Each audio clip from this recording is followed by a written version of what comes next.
Hi Frequent Flower subscribers, this month you will be working with Pincushion Protea, Umbrella Fern, and Safari Sunset. So a little bit about Safari Sunset. They are mostly known for their foliage, but they do have a small little bloom. Their bloom looks like the little pine cone or pineapple in the middle. But these come in burgundies, almost to a fuchsia, a bright green, and a bright yellow, but they're a long-lasting foliage and bloom that we use quite often here in the shop. You're also getting Pincushion Protea. So these obviously get their name from their little pincushion needles, but don't worry, they're soft, they're easy to work with. But these are a tropical, native to South America. They are long-lasting and beautiful, and they come in a lot of different colors. You may have just one color to work with, you may have an assortment. Here I'm showing I've got the yellow, the orange, and the red. I think we're gonna design with just the yellow today though. I'm gonna work with the 10-stem bouquet. So you got 3 Protea, you got 7 of the Safari, which right here I've only got 4, 5, 6, 7 of the Safari, and then 2 of the Umbrella Fern. So this is a fern foliage that's actually grown in Australia. It is really fun to work with. We're gonna make just a spiral hand-tied bouquet, collar it with this foliage, and then you can just drop it down in your vase. So let's get started. First, we want to remove any of the foliage that's going to fall below the water line. I've got my vase here with clean water, and I've also added my flower food to it already. But set that aside, we're not going to arrange into the vase. We're going to arrange in our hands today. I'm just going to remove the lower foliage, leaving a couple inches at the top. It's pretty easy to remove with your hands, but you could certainly take scissors to do this as well. And we're gonna start making a hand-tied bouquet. So if we're creating a spiral bouquet, this is what we would use maybe in a bridesmaid's bouquet or just to make a rounded bouquet to drop down in a vase. I'm gonna start with one stem standing completely upright.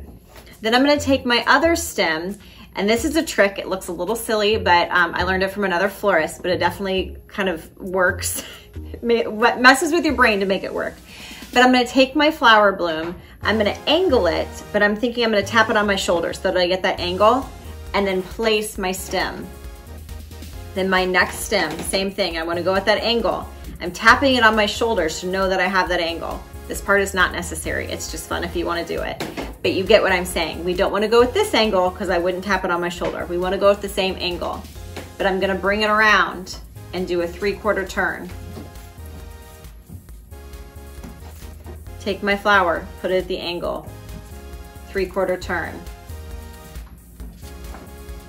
Take it, tap it, 3/4 turn, and you're just holding these sort of loosely. You don't want it to have too tight of a grip there.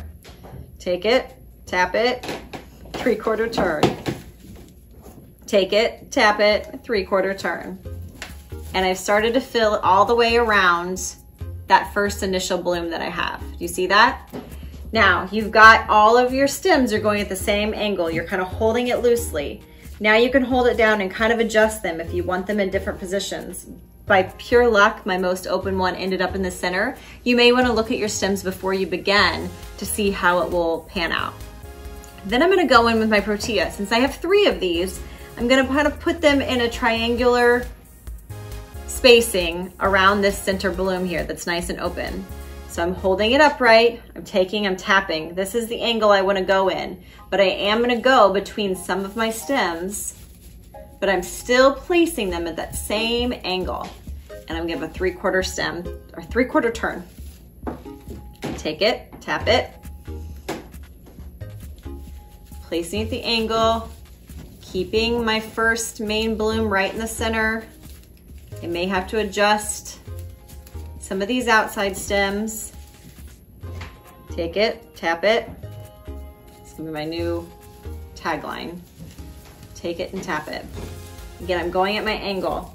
But now I'm gonna zhuzh it a little bit. Zhuzhing is totally fine and usually necessary. Nothing goes together perfectly the first time.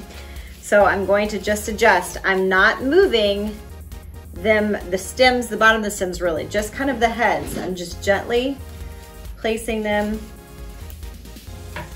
where visually it makes sense to me to kind of make that triangle, keeping this guy up in the center and then filling it around.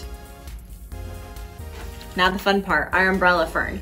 So I've always noticed when we get this in the shop, which is not very often. I love working with this. We don't have it very often. There's always kind of one side that's a little bit open. See how it almost looks like it's missing a leaf? Both of them have that. We're gonna use that to our advantage. I'm gonna place this up against my bouquet right where that hole is. So it's gonna collar right there. Again, I'm going at that same angle we've been working this whole time. I'm gonna take this one and do the same thing. Find that hole and place it. And how fun is that? You guys always get a little bit of bind wire that we wrap your bouquets with for our frequent flower subscribers. You're gonna use that bind wire. You're gonna take it around your bouquet and you're just gonna, not really tight, but just gently tie it around your bouquet, kind of like a twisty tie, to keep it in place. We have it tied off. I am going to trim my stems.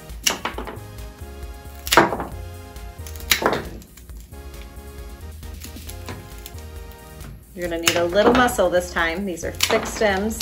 Definitely use your clippers. And then we have a nice clean vase of water. You can just drop that right down in there. Actually, I think I would cut mine a little bit shorter, but it's still pretty as is. And there you go. Thanks for joining us this time. If you have any questions about any of the flowers you saw here or any of the design elements, feel free to shoot us a message or comment below.